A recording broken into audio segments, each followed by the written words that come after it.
Sorcery contested rounds Gothic is all about the clash between darkness and light, setting the stage. Why were you covering your mouth? Tales. Because I was wiping something off my. Well, if you're recording it, don't start by talking like this. Sorcery Contested Realms Gothic is all about the clash between darkness and light, setting the stage for epic tales of good and evil. On the surface, that means angels soaring into battle and glimmering protective wards, protecting against the undead, the demons, and the monsters that threaten the realm. But any good story of good versus bad has shades of gray, and on your journey you may encounter a difficult question. Who decides who's evil in the first place?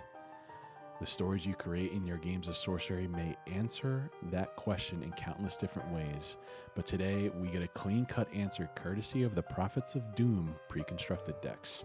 The one drawing the line between the righteous and the rotten, well, turns out it's this guy. Persecutor, 20 health, 2 power, interesting. Your avatar stops at nothing. Once on your turn, Persecutor may step towards the closest evil or brand an enemy so your cards treat them as evil this turn. That's an interesting effect and very cool. I wonder what kind of Wow. Dude, that art is so sick.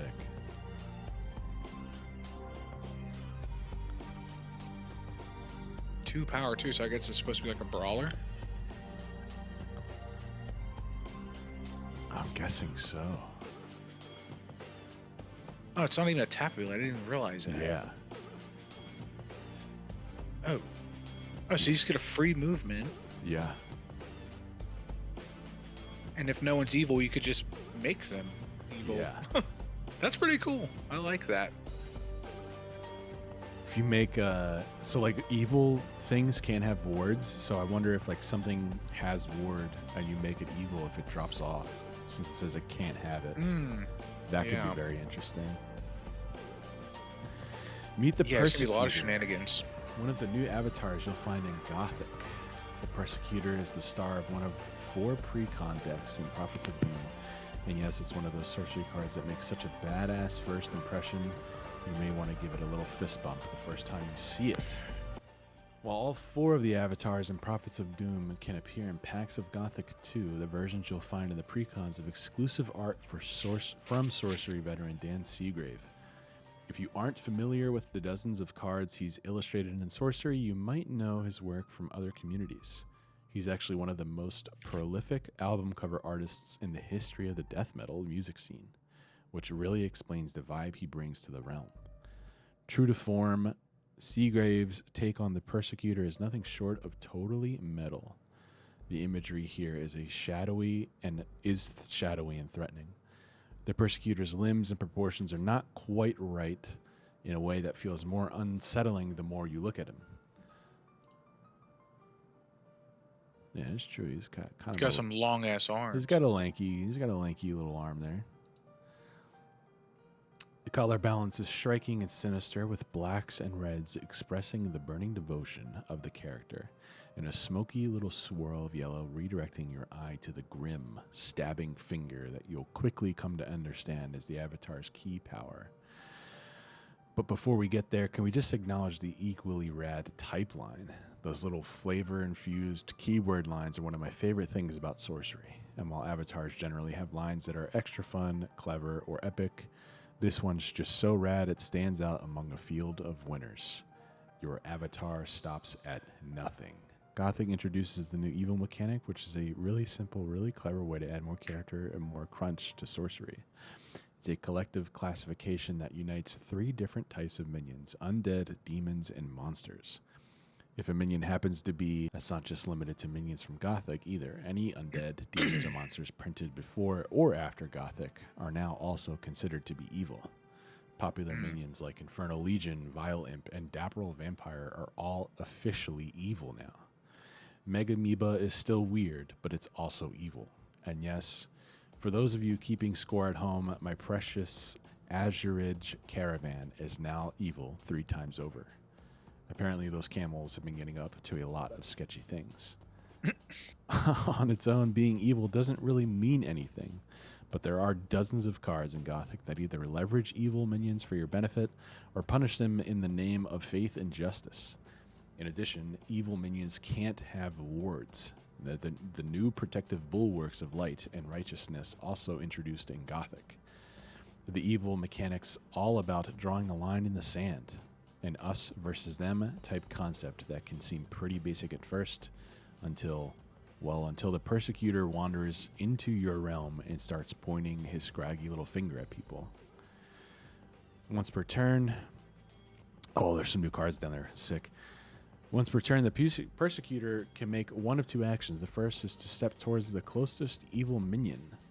That's a nifty little trick that starts to describe the flavor of this avatar, with the game mechanic posing an immediate question. Will you approach the evil minion in an attempt to combat its influence, or are you just hitching a ride toward a greater goal?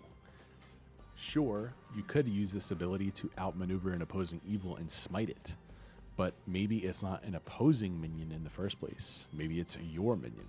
And maybe you've cut some sort of demonic deal so you can take advantage of the Persecutor's power. There's a gray area here that's fun for both gameplay and storytelling. That extra movement is more valuable than you might think, too, because the Persecutor's no pushover in combat. While most avatars have just one power, the Persecutor is twice as strong. While other avatars may hang back in battle, the Persecutor is not afraid to get their hands dirty, in every sense of the phrase.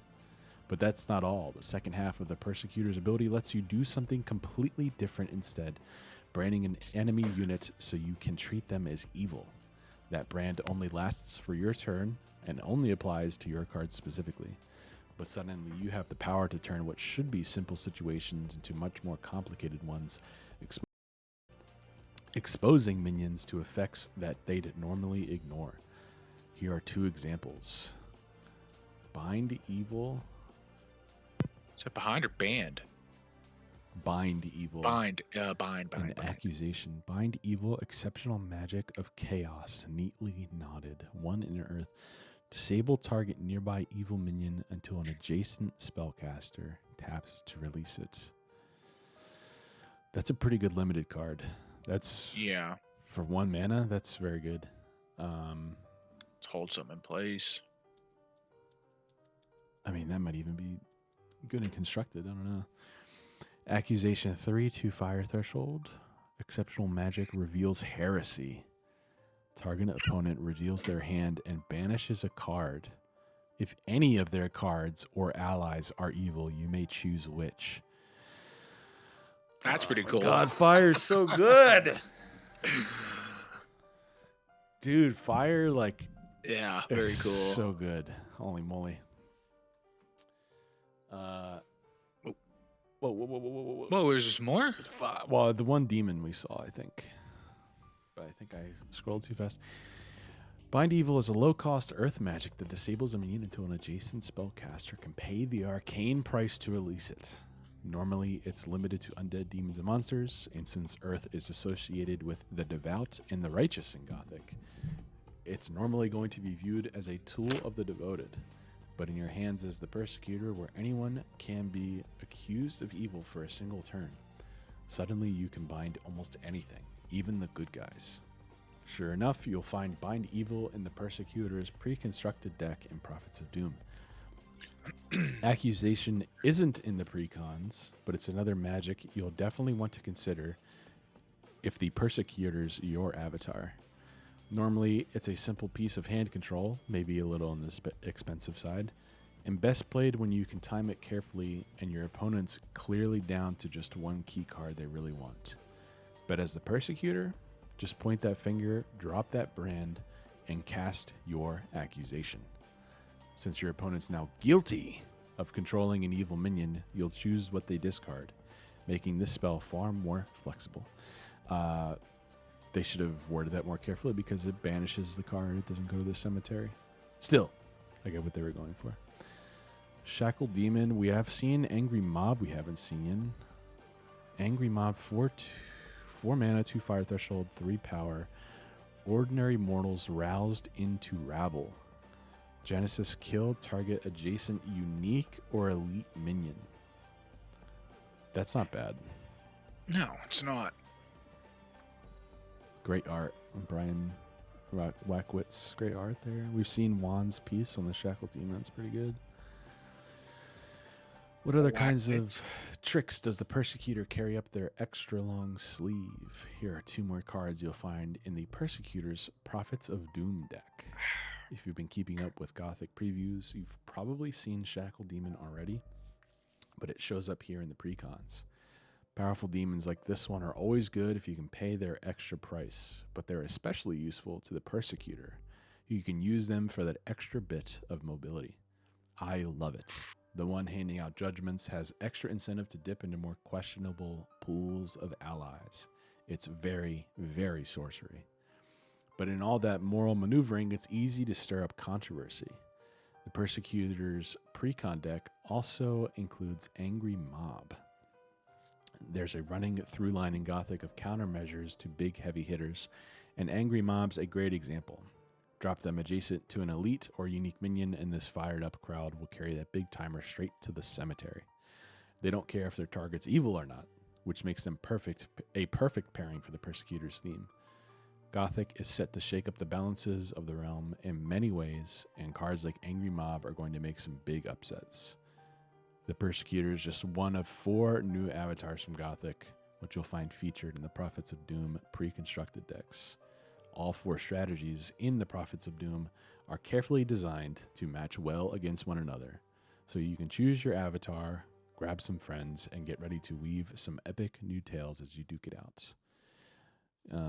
Embedded coding is just a little messed up. Gothic and the Prophets of Doom pre-constructed deck arrive together on December 5th. Jesus, that's in like 2 weeks. Yeah, we're very, very close. On Friday will be 2 weeks until release. God damn. Literally. I know. I love this Brian Smith art. It's really good. Accusation is really cool too.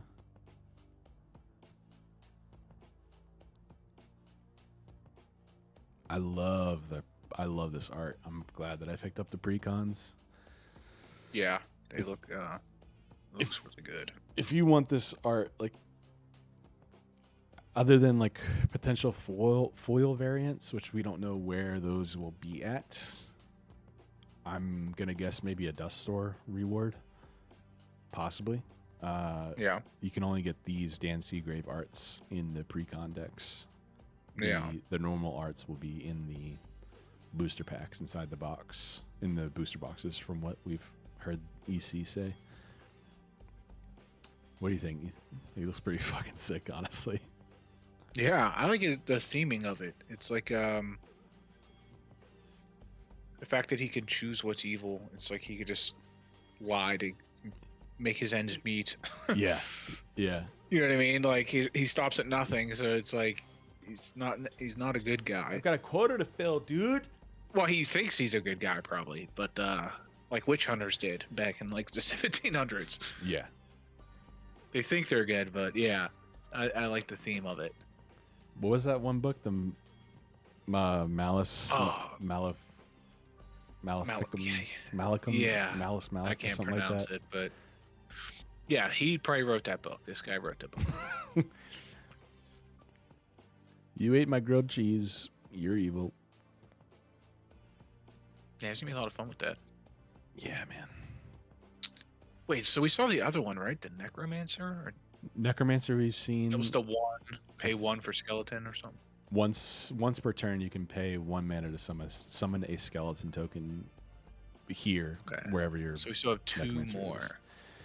Well, Team Covenant on Thursday apparently is supposed to be having their reveal, which will be a precon battle between Necromancer and the Savior. Which so we haven't seen the Savior yet. Haven't seen the Savior or the Harbinger. But strangely, out of the reveals for this week, there was no mention of the Harbinger at all, which Chase maybe has alluded to November 28th, which is Black Friday. That would be the surprise reveal for the Harbinger, which would be pretty cool. So I'm excited What to if see the that one. Savior's gonna do? What if the Savior's gonna be like the graveyard stuff? Saving. I don't know. I think it's going to be ward based and like ward and like mortal heavy, or like That makes angels, sense. Yeah. and mortals maybe, because it's definitely going to be earth something, because they're all dual elements. So Persecutor is, I think, clearly earth fire.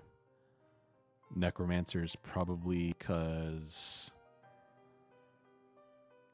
a lot of undead and skeleton based stuff in air, and then there's a lot of zombies, or there's like a couple zombies already in earth that we've seen, so it would make sense that Necro's in those. Savior would probably be earth, maybe earth water? I don't know. Yeah, it's gonna be interesting to see that. Very, very cool. Yeah. Very, Excited. very cool. Yeah, that type line, like they said, is so... It's so cool. Your avatar stops at nothing. That's so dope. Yeah, they need more fighty avatars. I like it. I agree. I actually agree. I think Templar... The fact that Templar has 2 power is like... Because he's the only other one that has it, but... But he doesn't have anything inherently that helps him fight. Yeah. Persecutor does, because he gets that movement. And a worst case scenario, you could make something evil to like make that movement still happen. Like you're not reliant on your opponent having evil. Yeah. You make the evil, and then just having a free movement like that is huge for a avatar that wants to get up closer. I mean, because what does Battle Mage do again? I can't remember. What have I done? Jesus. Yeah, I'm blanking out. What's Battle Mage do again? 3 power. 3 power. Anytime he attacks and kills a minion, you draw a spell. Okay, so that's pretty dope too. Which, if he But attacks, I think the movement thing is huge from the Persecutor. Yeah, that's like, I get thematically and in terms of flavor, I get the sense that the Persecutor wants to be the one doing the job of fighting, or at least has an inclination, or fight other things like with its own hands. Like, I don't get that sense from Templar. Like, Templar is very, very good in my opinion, and like very flavorful for what he does.